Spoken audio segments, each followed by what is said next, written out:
और ये ऐसा अशोभनीय कार्य प्राचार्य महोदय ने किया है, हमें इस प्रकार के व्यवहार की उनसे अपेक्षा नहीं थी।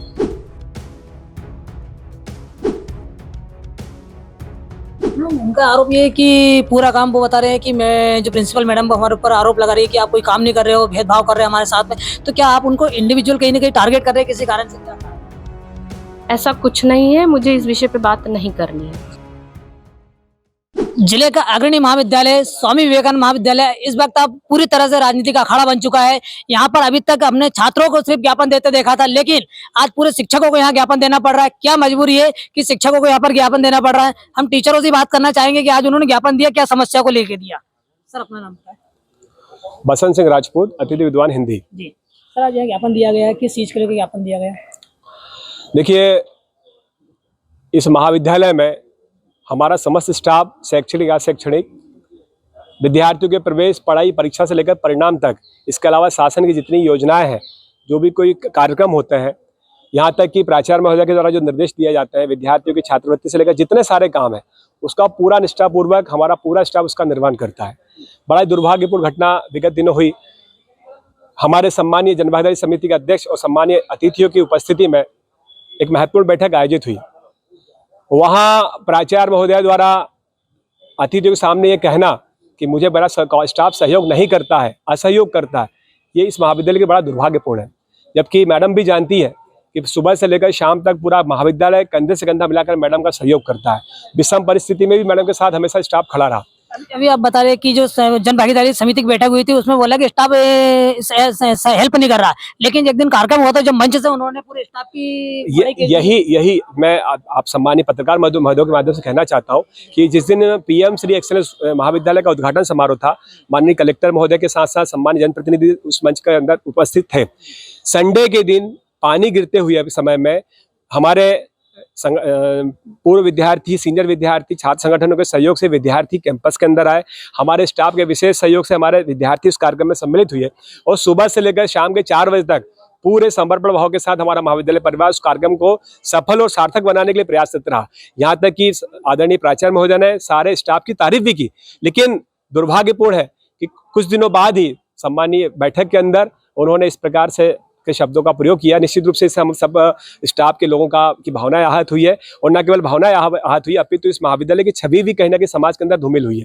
और ये ऐसा अशोभनीय कार्य प्राचार्य महोदय ने किया है, हमें इस प्रकार के व्यवहार की उनसे अपेक्षा नहीं थी। देखिए किस प्रकार से यहाँ पर जो बताया जा रहा है कि जो प्राचार्य है वो कहीं ना कहीं दुर्व्यवहार कर रही है टीचरों के साथ, शिक्षकों के साथ। उनका आरोप ये है कि टीचर सही से अपना काम नहीं कर रहे, लेकिन यदि टीचर काम नहीं कर रहे तो फिर यहाँ का पूरा काम कैसे हो रहा है? इतने जो अग्रणी महाविद्यालय यहाँ पर एडमिशन हो रहे हैं, मार्कशीट जा रही है, अरे इस सब चीज को लेके हो रहे हैं, तो फिर ये काम कौन कर रहा है? क्या प्रिंसिपल अकेली कर रही है? नहीं, ये सभी टीचर कर रहे हैं। उसके बाद भी आखिर क्या कारण है कि इनके ऊपर ऐसी मनमानी लगाई जा रही है? हमारे साथ में जो प्रिंसिपल महोदय मौजूद है केबिन में, हम उनसे जानना चाहेंगे कि क्या बात है जिसको लेके ये पूरी राजनीति गरमा रही है। मैडम, आज कुछ शिक्षकों ने ज्ञापन दिया है, यहाँ पर किस चीज को लेकर ज्ञापन दिया है? जो भी ज्ञापन दिया है आप लोगों के संज्ञान में है और मुझे इस विषय पे कोई बात नहीं करनी है। उनका आरोप ये है कि पूरा काम वो बता रहे हैं कि मैं जो प्रिंसिपल मैडम हमारे ऊपर आरोप लगा रही है कि आप कोई काम नहीं कर रहे हो, भेदभाव कर रहे हैं हमारे साथ में। तो क्या आप उनको इंडिविजुअल कहीं ना कहीं टारगेट कर रहे हैं किसी कारण से? क्या कारण है? ऐसा कुछ नहीं है, मुझे इस विषय पे बात नहीं करनी है। देखिए किस प्रकार से प्रिंसिपल मैडम ने बिल्कुल क्लियर कह दिया कि मुझे इस विषय पर कोई बात नहीं करनी है, कुछ नहीं करना। तो इससे ये कहीं ना कहीं तो ये साबित हो रहा है कि कहीं ना कहीं प्राचार्य गलत है, इसलिए वो बोलना नहीं चाह रही। यदि सही होते, जब अगर शिक्षा के मंदिर में जब टीचर खड़े हो सकते हैं बोलने के लिए, तो प्राचार्य क्यों नहीं खड़े हो सकते? क्यों नहीं बताना चाह रहे सच्चाई क्या? आखिर क्यों इनकी आवाज को दबाया जा रहा है? हमने आपको बता दें कि पहले अभी तक छात्र संघ सिर्फ ज्ञापन देते नजर आए थे, लेकिन आज जो शिक्षकों को ज्ञापन देना पड़ रहा है, ये कहीं ना कहीं दुर्भाग्य की बात है। हम आपको बता दें कि कल टीचरों ने यहाँ पर एक जो ज्ञापन था, मैडम ना आने के कारण उन्होंने दीवार के ऊपर, ये देखिए ज्ञापन दीवार के ऊपर उन्होंने चस्पा कर दिया, लेकिन मैडम नहीं थी। आज जब मैडम आई ज्ञापन लेने के लिए, मैडम को उन्होंने बताया, लेकिन मैडम है जो इस मामले में कुछ बोलना नहीं चाह रही है। अब देखना है कि इस पर कलेक्टर साहब क्या एक्शन लेते हैं। विद्यालय में करीब 1500 से 1700 के बच्चों को जो स्टेशनरी बंटना थी वो अभी तक नहीं बटी है। उसका क्या कारण है? हम खुद मैडम जो प्रभारी मैडम, उनसे जानना चाहेंगे कि अभी तक सामग्री क्यों नहीं बट पाई। जी मैडम, अपना नाम बताएं। मैं डॉक्टर निर्मला डुंगरे, सहायक प्राध्यापक अर्थशास्त्र। कॉलेज में जो छात्रों को जो स्टेशनरी बटना चाहिए थी वो अभी तक नहीं बटी है, और सुनने में आ रहा है कि आज लास्ट डेट भी है। देखिए, महाविद्यालय में SC ST के जो विद्यार्थी हैं उनके लिए निःशुल्क स्टेशनरी प्रोवाइड की जाती है। अपने महाविद्यालय में 2023-24 के लिए स्टेशनरी मंगाई गई है प्राचार्य महोदया द्वारा जेम पोर्टल के माध्यम से।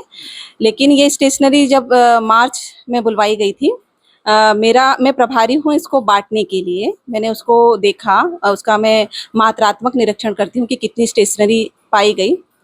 तो स्टेशनरी आधी अधूरी पाई गई थी और कुछ स्टेशनरी में प्रिंट थे, किसी में प्रिंट नहीं थे, फोल्डर मांगे गए थे वो थे नहीं। तो इसकी जानकारी मैंने तत्काल प्राचार्य महोदया को दिया। उन्होंने इस बात का एप्रिसिएशन भी किया कि मैंने बहुत अवेयरनेस से इस बात को मैडम को जानकारी दी और मैडम ने जिस रिलेवेंट प्रदायकर्ता जो है कोई गुप्ता इंडस्ट्री या जो भी है उनको एक लेटर जारी किया कि स्टेशनरी वापसी किया जाए और स्टेशनरी वापस कर दी गई। उसके बाद जो प्रदायकर्ता है उनके द्वारा भी एक मेल किया गया मैडम को और शायद व्हाट्सएप पे किया गया कि उनसे गलती से स्टेशनरी यहाँ पर प्रोवाइड कर दी गई थी। तो ये जो विसंगतिपूर्ण जो स्टेशनरी है महाविद्यालय में आई, मैडम ने इसको फिर वापस करके दोबारा स्टेशनरी को मंगा लिया गया एक आध महीने 1.5 महीने बाद। इसमें वो स्टेशनरी को मुझे बांटने के लिए मैडम ने फिर से कहा है, लेकिन मैं मैडम से अनुरोध और आग्रह कर चुकी हूँ कि एक गुणवत्ता समिति या क्रय समिति को मैडम ये यदि आदेशित करते हैं और वो स्टेशनरी SC ST बच्चों को बांटने के लायक होती है तो ही मैं उसको बांटना सुनिश्चित करूंगी, क्योंकि यदि विसंगतिपूर्ण स्टेशनरी विद्यार्थियों को बांट दी जाएगी तो ये SC ST विद्यार्थियों के साथ न्याय संगत नहीं होगा। और मैं अपनी जिम्मेदारी समझती हूँ कि बच्चों के साथ नाइंसाफ़ी नहीं होनी चाहिए। स्टेशनरी का यदि बिल समय सीमा पर नहीं होता है, इसमें मेरी जिम्मेदारी नहीं होगी, क्योंकि मैं बहुत बार मौखिक रूप से आग्रह कर चुकी हूँ और मैडम ने मौखिक रूप से मुझे विगत 2 महीनों में बोलते गई हैं कि मैं जो क्रय समिति या गुणवत्ता समिति को देती हूँ उसके बाद आप स्टेशनरी बांटना प्रारंभ करें। चूँकि मैं प्रभारी इसे बांटने की हूँ तो गुणवत्ता की जांच मैं नहीं कर सकती हूँ, फिर भी मैंने अपनी मोरल ड्यूटी समझते हुए, अपनी नैतिक मूल्य समझते हुए मैडम को तत्काल इससे अवगत कराया था। जैसे ही मुझे ओके रिपोर्ट मिलती है और मैं तत्काल SC ST जो स्टेशनरी है निःशुल्क स्टेशनरी वो बांटना सुनिश्चित करूँगी। आज बताया जा रहा है कि आज 31 जुलाई जो लास्ट डेट है, यदि आज अगर बच्चों को आज शाम तक नहीं बटी तो क्या ये पूरी वापस चल जाएगी, कंपनी क्या इसको वापस ले लेगी? इसके बारे में प्राचार्य महोदया आंसर कर पाएंगी, मैं उसके लिए सक्षम अधिकारी नहीं हूँ। देखिए किस प्रकार से आपको बता दें, SC ST के जो बच्चों को निःशुल्क जो सामग्री वितरण होना चाहिए स्टेशनरी, वो अभी तक वितरण नहीं की गई। कहीं ना कहीं त्रुटि वजह से गलत आ गई थी। जिनकी प्रभारी जो मैडम है उन्होंने प्रिंसिपल को अवगत करा दिया था, उन्होंने ऊपर अवगत करा दिया, वो स्टेशनरी वापस चल गई, दूसरी आई, लेकिन अभी तक उसकी भी जांच नहीं हुई कि जो दूसरी स्टेशनरी आई है वो सही है या अभी भी गलत है। तो इसकी जिम्मेदार सिर्फ और सिर्फ प्राचार्य है, लेकिन प्राचार्य अभी तक इस पर कोई एक्शन नहीं ले रही है। और आपको बता दें आज लास्ट डेट है 31 जुलाई है, लेकिन अभी शाम तक भी बच्चों को नहीं बैठ पाई। अब आगे जो काम है वो पूरा प्राचार्य मैडम को करना है। प्रभारी मैडम तो तैयार बैठे हैं कि मैडम का ओके रिपोर्ट मिल जाए तो हम बच्चों को बांट देंगे, लेकिन जब तक प्राचार्य मैडम महोदय नहीं बताएंगे तब तक वो अपने अधिकार से नहीं बांट सकती। अब देखना है कि इस पे क्या एक्शन होगा। IBC 24 के लिए हरदा से कपिल शर्मा की रिपोर्ट।